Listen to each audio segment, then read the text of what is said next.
ગોકુળીઓને મનમાં વૃંદાવન, મનમાં યમુનાજીનો આરો વલ્લભ પ્રભુ છેક નથી રે. મનમાં ગોકુળીનો આરો વલ્લભ પ્રભુ છેકો નથી રે. ગટમાં ગિરધારીને મનમાં મોરારી, ગટમાં ગિરધારીને મનમાં મોરારી. ઘૂપ્યું ને ઘૂપ્યું મારા અંતરનું આગણું, લીપ્યું ને ઘૂપ્યું મારા અંતરનું આગણું. આંગણીએ તુલસીનો ક્યારો વલ્લભ પ્રભુ છેક નથી રે.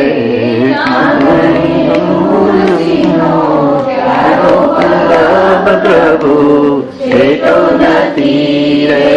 ગટમાં ગિરધારીને મનમાં મોરારી, ગટમાં ગિરધારીને મનમાં મોરારી. શ્યામ સલુણો મારા અંતરમાં રહેતો, શ્યામ સલુણો મારા અંતરમાં રહેતો. ગટ ગટમાં વસનારો વલ્લભ પ્રભુ છેક નથી રે. નારો વલ્લભ પ્રભુ છેકો નથી રે. ગટમાં ગિરધારીને મનમાં મોરારી, ગટમાં ગિરધારીને મનમાં મોરારી. દેવ સેને કાન પ્યારો વલ્લભ પ્રભુ છેક નથી રે. દેવ સેને કાન વલ્લભ પ્રભુ છેકો નથી રે. ગટમાં ગિરધારીને મનમાં મોરારી, ગટમાં ગિરધારીને મનમાં મોરારી. પ્રીતિનો સંગ મારા, પ્રીતિનો રંગ મારા વૈષ્ણવનો સંગ રે. પ્રીતિનો રંગ મારા વૈષ્ણવનો સંગ રે. રગ રગ મારમ નારો વલ્લભ પ્રભુ છેક નથી રે. રગ રગ મારમ નારો વલ્લભ પ્રભુ છેકો નથી રે. ગટમાં ગિરધારીને મનમાં મોરારી, ગટમાં ગિરધારીને મનમાં મોરારી. દેવ છેને કાન પ્યારો વલ્લભ પ્રભુ છેક નથી રે. દેવ સેનું કાન પ્યારો વલ્લભ પ્રભુ છેકો નથી રે. ગિરધારીને મનમાં મોરારી, ગટમાં ગિરધારીને મનમાં મોરારી. ઈ સકી છે.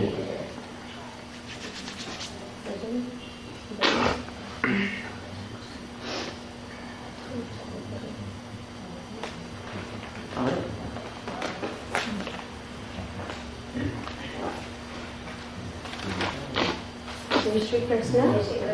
I'd like to give a brief introduction to Swamiji. It's my pleasure and honor to introduce him to you all. He was born in 1968 in Ghazipur, Banaras, and he comes from a very highly educated Brahmin family with deep ancestral roots. By the age of 4, he conversed fluently in Sanskrit and had already mastered Gita. His father, a Sanskrit scholar, was his guru. At the age of 15, he left home and went to Himalayas for mantra sadhana. He spent next 10 years with many yogis, Swamijis, sannyasis, tapasvis, in search of truth, God, self-realization and knowledge.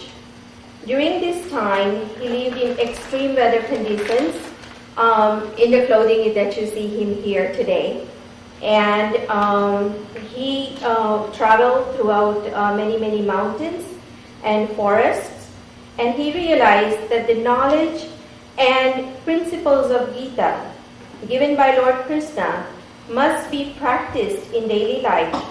He realized he can serve Lord Krishna better by returning into the society. At the age of 27, a very young age, he started traveling all over the world for 3 main missions. First mission has been to teach yoga, meditation, and philosophy of Gita for day-to-day living that we all can utilize. And second mission has been to provide children free education, food, and clothing. This is in India. He started this foundation, I guess, In Gazipur. a few years back. And his third mission has been to provide free blankets, food, and clothing to poor families. Once again, in India, to many poor communities. Also, I just have learned that he recently had 4 to 5 young women coming from poor families. He got them married. He found a nice young man. He was the guru, I guess, priest who helped them get married. And I think that's really worthy cause. Through these missions, he provides tremendous help to communities in India. And if anyone having faith in any of these causes, wanting to support any of these causes, please contact Chandrakant uncle for more information, Harivadan by this side, or me, or my Bhavi Tejo. Also, Swamiji has a website. It's called delightinlife.org. I would encourage each one of you to check it out because it has a lot of good information in it, and it gives you pointers, it gives you yoga movements. I think it's fantastic. So please check it out, and thank you all for your attention, and I'd like to turn it over to Swamiji. Thank you.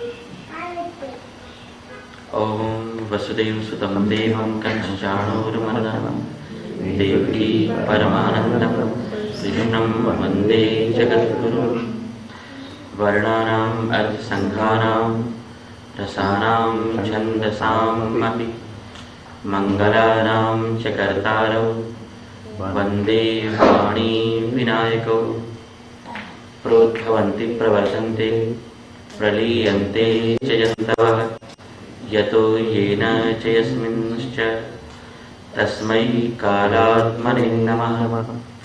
रजोजसे जन्मनि सत्त्ववृत्तये स्थितौ प्रजानां प्रलये तमस्पृशे अजाय सर्गस्थितिनाशहेतवे त्रयीमयाय त्रिगुणात्मने नमः।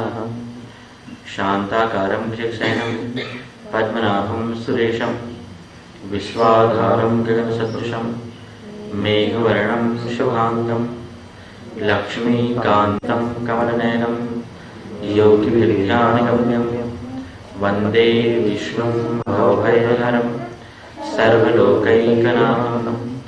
ॐ पार्थाय प्रतिबोधितां भगवता नारायणेन स्वयं व्यासेन ग्रथितां पुराणमुनिना मध्ये महाभारतम् अद्वैतामृतवर्षिणीं भगवतीम् अष्टादशाध्यायिनीम् अम्ब त्वाम् अनुसन्दधामि भगवद्गीते भवद्वेषिणीम्।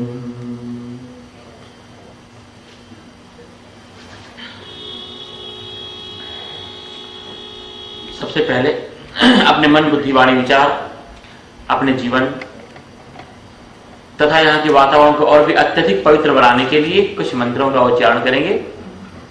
सर्वप्रथम यहाँ से बोला जाएगा और उसके बाद अच्छी तरह से सुन करके आप सभी लोग बोलना। ओम भूर्भुवस्वः ओम भूर्भुवस्वः तत्सवितुर्वरेण्यं तत्सवितुर्वरेण्यं भर्गो देवस्य धीमहि भर्गो देवस्य धीमहि धियो यो नः प्रचोदयात् धियो यो नः प्रचोदयात् ईशावास्यम् ईशावास्यम् इदं सर्वम् इदं सर्वं यत्किञ्च यत्किञ्च जगत्यां जगत् जगत्यां जगत् तेन त्यक्तेन येन त्यक्तेन भुञ्जीथा भुञ्जीता मा गृधः मा गृधः कस्य सिद्धनम् कस्य सिद्धनम् अद्वेष्टा अद्वेषा सर्वभूतानां सर्वभूतानां मैत्रः करुण मैत्रकरुण एव च निर्ममो निर्ममो निरहङ्कारः निरहङ्कारः समदुःख समदुःख सुखक्षमी सुखक्षमी सन्तुष्टः सन्तुष्टः सततं योगी सततं योगी यतात्मा यथात्मा दृढनिश्चयः दृढनिश्चयः मय्यर्पित मय्यर्पित मनोबुद्धिः मनोबुद्धिः यो मद्भक्तः यो मद्भक्तः समे प्रियः समे प्रियः कर्मण्ये कर्मण्ये वाधिकारस्ते वाधिकारस्ते मा फलेषु मा फलेषु कदाचन कदाचन मा कर्मफल मा कर्मफल हेतुर्भुः हेतुर्भुः मा ते संगोस्त्वकर्मणि संगोस्त्वकर्मणि ॐ त्र्यम्बकम् ॐ त्र्यम्बकम् यजामहे यजामहे सुगन्धिं सुगन्धिं पुष्टिवर्धनम् पुष्टिवर्धनम् उर्वारुकमिव उर्वारुकमिव बन्धनान् मृत्योर्मुक्षीय मृत्युर्मोक्षीय मामृता कार्पण्यदोषो महतः स्वभावः पृच्छामि त्वाम्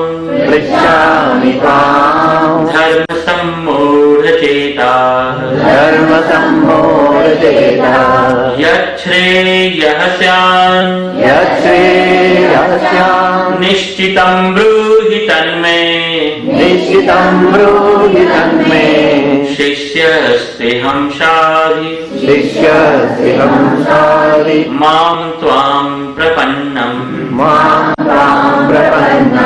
सर्वधर्मान् परित्यज्य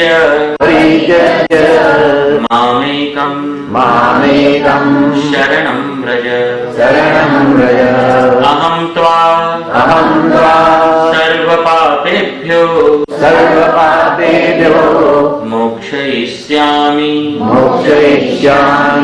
मा शुचः ॐ विश्वानि देव सवितुर् दुरितानि परासुव यद्भद्रं तन्न आसुव ॐ वंशिक विभूषितकरान् नवनीताभात् पीताम्बराद्धरुम्बफलाद्धरोष्ठात् पूर्णेन्दु सुन्दरमुखात् अरविन्दनेत्रात् कृष्णात् परं किमपि तत्त्वमहं न जाने।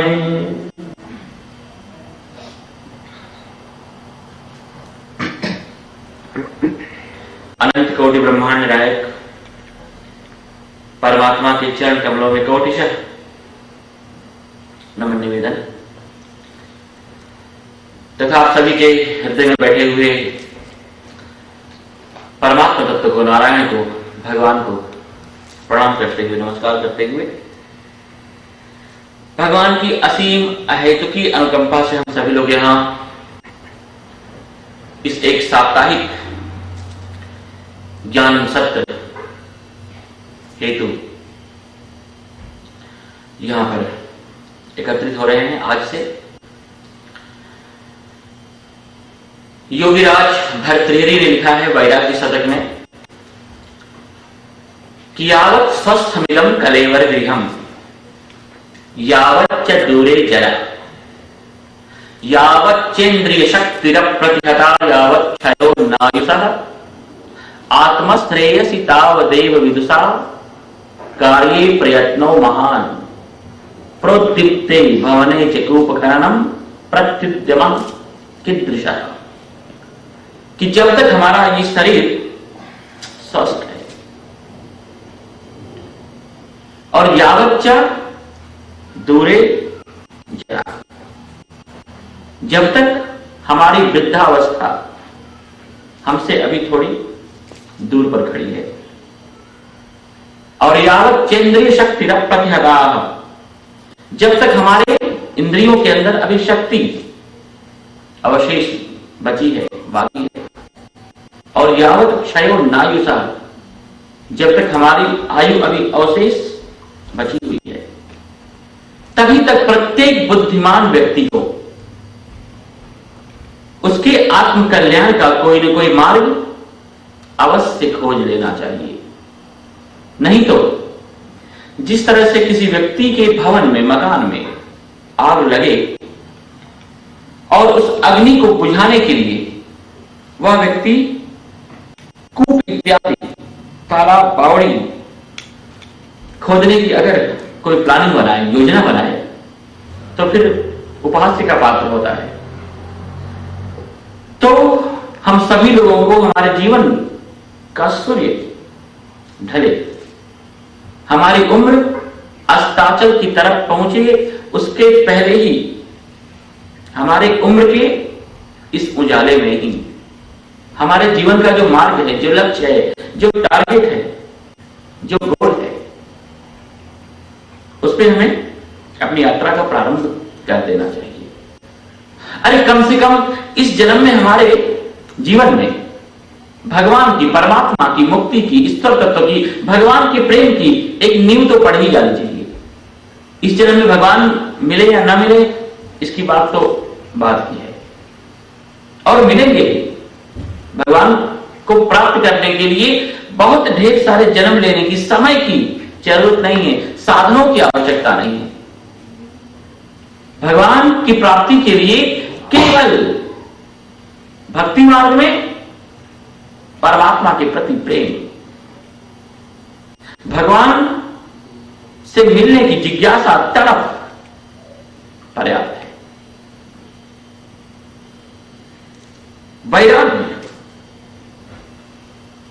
मुमुक्षा, ईश्वर तत्व की प्राप्ति का जो एक हमारे अंदर जो प्रयास है भगवान की प्राप्ति की, वो पर्याप्त है ईश्वर को हमारे अंदर प्रकट कर देने के लिए। तो भगवत गीता, जिसको कि लेकर के मैं पूरे दुनिया में, पूरे वर्ल्ड में, पूरे संसार में बादल की तरह घूम रहा हूं, और इतने कई बार से आप सभी लोगों के बीच में भी आना हो रहा है, तो आप लोग इस ग्रंथ से अब इतने अनभिज्ञ नहीं रहे कि इसका मुझे बार बार परिचय देना पड़े। इतना ही कहना पर्याप्त है कि भगवत गीता हमारे जीवन के लिए संपूर्ण ग्रंथ है। ये अंतिम शास्त्र है। सबसे बड़ी इसकी विशेषता यह है कि ये ग्रंथ परमात्मा को, भगवान को बहुत प्यारा है, बहुत अच्छा लगता है। भगवान ने अर्जुन से कहा कि पार्थ, गीता में हृदयम पार्थ, जो ये शास्त्र है ना, ये मेरा हृदय है, ये अमृतमय है। किसी व्यक्ति को अपने जीवन में अगर आनंद की प्राप्ति करनी हो, प्रसन्नता की प्राप्ति करनी हो, शांति की प्राप्ति करनी हो, स्वास्थ्य और अंत में मुक्ति की प्राप्ति करनी हो, तो उसके लिए भगवत गीता के समान दूसरा कोई ग्रंथ ही नहीं है। भगवान ने कहा इति ऐसा वांगमयी मूर्ति, ये हमारी वांगमयी वाणी की, शब्दों की जो है वो मूर्ति है। भगवान वेदव्यास जी ने कहा है कि गीता शास्त्रम इदम पुण्यम, यह शास्त्र कैसा है? अत्यंत जीवन को, हृदय को, अंतःकरण को पवित्र बनाने वाला है, पुण्यमय शास्त्र है ये। गीता शास्त्रम इदम पुण्यम यह पठेत प्रयतः पुमान। कोई भी व्यक्ति थोड़ा सा भी अगर प्रयत्न करे, थोड़ी भी कोशिश करे, थोड़ी भी अपने अंदर जिज्ञासा को लेकर के और इस शास्त्र की जो नजदीक जाता है, विष्णु पदम अवाप्नोति, भगवान उसे अपना पद दे देते हैं। वह व्यक्ति जो है, विष्णु शब्द का अर्थ ही होता है व्यापक। वैष्णव जनतो तेने कहिए जे पीर पढ़ाई जाए, पढ़ाई जाने। कितनी व्यापकता है। तो उस व्यक्ति का हृदय, उसका स्वभाव, उसकी वृत्ति फिर संकुचित नहीं रह जाती है। आकाश की व्यापकता को जो है, उसकी प्रकृति, उसका स्वभाव, उसकी उदारता प्राप्त करती है। विष्णु पदम अवाप्नोति। और भय शोकादि वर्जिता, हमेशा हमारा मन जब जब संसार में गया है, लोगों में गया है, भोगों में गया है, वस्तुओं में, पदार्थों में गया है, अनुकूलता और प्रतिकूलता के बीच में जो है, जब जब हम फंसते रहे हैं, तब तब हमारा मन जो है वो वर्तमान काल की परिस्थितियों में हमेशा भयभीत होता रहा है। भविष्य काल की चिंताएं हमें सताती रही हैं और भूतकाल की घटनाओं को सोच सोच करके हम दुखी होते रहे हैं। अगर हर प्रकार के डर को अगर निकाल देना हो अपने मन से, हर प्रकार की चिंताओं से मुक्त हो जाना हो आपको इसी जीवन में, और हर प्रकार के तमाम शोक व्याधियों से, इन पीड़ाओं से अगर निकल जाना हो, तो भगवान वेदव्यास जी ने कहा कि गीता के समान दूसरा कोई ग्रंथ नहीं है, दूसरा कोई शास्त्र नहीं है, क्योंकि ये पूर्णावतार के द्वारा दिया गया हम सभी लोगों के कल्याणार्थ ये प्रवचन है। कृष्णस्तु भगवान स्वयं एते चांस करा पुंसा। भगवान वेदव्यास जी ने कहा कि परमात्मा के और जितने अवतार हुए हैं वो सब अंश कलावतार हुए, लेकिन कृष्ण के रूप में तो जैसे संपूर्ण ब्रह्म अपने संपूर्णता के साथ इस धरती पर उतरा। कृष्णस्तु भगवान स्वयं। तो भगवान एक भी विषय, एक भी सब्जेक्ट, एक भी कोई कमी जीवन को स्वस्थ बनाने में, सजाने में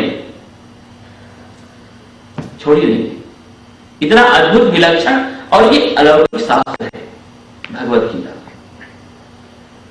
उन सारे मार्गों की चर्चा भगवान ने अर्जुन से भगवत गीता में की है। जो मार्ग हमें अपनी रुचि, अपनी योग्यता, अपनी सामर्थ्य और अपनी खूबियों के साथ भगवान तक ले जाने वाले होते हैं। तो हर व्यक्ति को, चाहे वह व्यक्ति किसी भी धर्म, किसी भी संप्रदाय, किसी भी पंथ विशेष, देश परिवेश से बंधकर क्यों न जीने वाला हो, सबको अपने मुक्ति का मार्ग, ईश्वर तक पहुंचने का मार्ग, जीवन को बहुत करीब से देखने का उपाय, मार्ग जो है इस शास्त्र में मिलता है। लेकिन विशेष करके परमात्मा ने, भगवान ने 6 अध्याय तक जो है कर्म की चर्चा की है, और 7 से लेकर के 12 अध्याय तक भगवत गीता में भगवान ने भक्ति की चर्चा की है, प्रेम की चर्चा की है।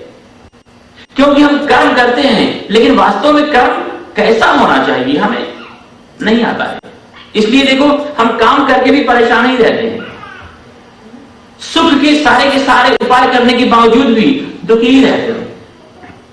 कई बार तो मुझे लगता है कि लोग सुखी होने के लिए दुखी हुए जा रहे हैं, क्योंकि कर्म ठीक तरह से करना आता ही नहीं है। तो भगवान ने कर्म करने की हमें कीमिया बताई, लेकिन कर्म के अंदर भी अगर प्रेम ना हो तो कर्म भी बहुत नीरस हो जाएगा, सुस्त हो जाएगा, थका देने वाला होगा। तो तो परमात्मा ने 7 से लेकर के 12 अध्याय तक भक्ति की चर्चा की। लेकिन भक्ति मतलब प्रेम। हम जो दुखी है ना इस संसार में, इस जीवन में, उसका मुख्य कारण क्या है पता है? ये प्रेम। क्योंकि किसको प्रेम करना चाहिए, कैसे प्रेम करना चाहिए, प्रेम का मतलब क्या है, यह हमें आता ही नहीं है। तो इसके लिए नॉलेज भी होना चाहिए, ज्ञान भी होना चाहिए। जब तक हम अपने आप को नहीं समझेंगे, अपने स्वभाव को, अपने विचारों को, इस संसार को, इस प्रकृति को, इस परमात्मा की जो ये अलौकिक विलक्षण माया है, जो लाख जानने के बावजूद भी वापस हमें उसी में लाकर के पटक देती है। ज्ञानाम अभिचेदांसी देवी भगवती निशा बलात् आकृष्य मोहाय महामाया प्रयच्छति। जब इन हालात, सिचुएशन, परिस्थितियों से जब तक हम अपरिचित रहेंगे, तब तक हमारा जीवन जो है वो स्वस्थ नहीं हो पाएगा। और मुक्ति तो ज्ञान के बिना संभव ही नहीं है। अगर हमारे अंदर ज्ञान नहीं है तो आद्य गुरु शंकराचार्य ने कहा कि मुक्तिर्भवति न जन्मशतेन। कोई व्यक्ति सैकड़ों जन्म भी लेता रहे तो भी ज्ञान के बिना मुक्ति संभव नहीं है। तो चाहे आपको कर्म करना हो, चाहे आपको प्रेम करना हो, चाहे आपको संसार में कुछ भी क्यों न करना हो, बहुत जरूरी है, बहुत महत्व की बात है, बहुत इंपॉर्टेंट है कि आपको उस विषय में, उस विषय के लिए उसका नॉलेज होना चाहिए। तो भगवान ने, परमात्मा ने ज्ञान की चर्चा की है 13 से लेकर के शेष सारे अध्यायों में। लेकिन ऐसा नहीं है कि जहां ज्ञान की चर्चा है वहां कर्म और भक्ति की नहीं है, जहां कर्म की चर्चा है वहां पर भक्ति और ज्ञान की नहीं है, जहां भक्ति की चर्चा है वहां कर्म और ज्ञान की चर्चा नहीं हो। लेकिन विशेष रूप से, और जो ज्ञान की जो राजधानी है वो है 13वां अध्याय। जैसे कि भक्ति की राजधानी है 12वां अध्याय। तो 13वां अध्याय अपने आप में इतना अलौकिक, विलक्षण और अद्भुत अध्याय है कि जैसे कि अध्याय आपको पकड़ करके और रोक लेगा, ऐसा विलक्षण अध्याय है। और ये एक अध्याय आपको समझ में आ जाए, बस बात बन गई, पर्याप्त, इनफ। तो मैंने सोचा कि इस ज्ञान के सत्र में अगर हम सभी लोग मिलकर के इन ज्ञान की ऋचाओं के माध्यम से, मंत्रों के माध्यम से, परमात्मा के द्वारा गाए गए, बोले गए इन श्लोकों के माध्यम से अगर ज्ञान का दर्शन करें, भगवान की दृष्टि में, भगवान के मत में, भगवान ने स्पष्ट रूप से इस अध्याय में कहा है कि ज्ञान क्या है और अज्ञान क्या है। आज प्रातःकाल ध्यान योग के सत्र में हम बता रहे थे लोगों को कि पूरी दुनिया में, पूरे वर्ल्ड में जहां कहीं मानव सभ्यता विकसित हुई, पुष्पित हुई, पल्लवित हुई, वहां के चिंतकों ने, विचारकों ने केवल इसी दिशा में चिंतन किया कि किस तरह से मनुष्य सुखी हो सके। और चाहे धर्म हो, चाहे साइंस हो, विज्ञान हो, इसका प्रयत्न तो यही है ना कि किसी भी प्रकार से मनुष्यों को, लोगों को सुखी किया जा सके। इसके बावजूद भी हम सुखी नहीं हो पा रहे हैं। महर्षि पतंजलि ने हमारे दुखों के कुल 5 कारण बताए और उन 5 कारणों में उन्होंने पहला कारण ही कौन सा बताया आपको पता है? हम जो दुखी हैं, अशांत हैं, बीमार हैं, सब कुछ होने के बावजूद भी अपने आप से असंतुष्ट हैं, अप्रसन्न हैं। आज लोगों की देखो जीवन की स्थिति क्या है। पहले के दिनों में, प्राचीन काल में, बहुत पहले जो हमारे पूर्वज थे, उनके पास इतने ढेर सारे साधन नहीं थे, इतनी संपन्नता भी नहीं थी। फिर भी वो लोग जिन मस्ती के साथ जीवन जी करके निकल गए, ज्यों की त्यों धरी दीनी चदरिया। और विज्ञान ने बाहर से हम सभी लोगों को कितना समृद्ध बनाया है, उसके बावजूद भी देखो हम अंदर से अशांत, पीड़ित, दुखी, एंजाइटी, चिंता, विषाद, फ्रस्ट्रेशन में जी रहे हैं। तो भगवान पतंजलि ने कहा कि हमारे दुखों का 5 कारण है, जिसमें पहला कारण ही है क्या? अविद्या। हम नहीं जानते हैं। हमारी जो अज्ञानता है वही हमारे दुखों का मुख्य कारण है, मेन रीजन है। और अगर विद्या को प्राप्त हो जाए, ब्रह्म विद्या को प्राप्त हो जाए, ईश्वरीय विद्या को प्राप्त हो जाए, जीवन की रियलिटी से अगर हम परिचित हो जाएं, तो कोई भी हमारे दुख का कारण हमारे जीवन में रह ही नहीं जा सकता। तो विद्या है क्या, ज्ञान है क्या, जीवन की सच्चाई कहां छिपी हुई है? भगवान ने इसी अध्याय में कहा है, 13वें अध्याय में ही कहा है कि अर्जुन, मेरे मत में, मेरी दृष्टि में, मेरे नजर में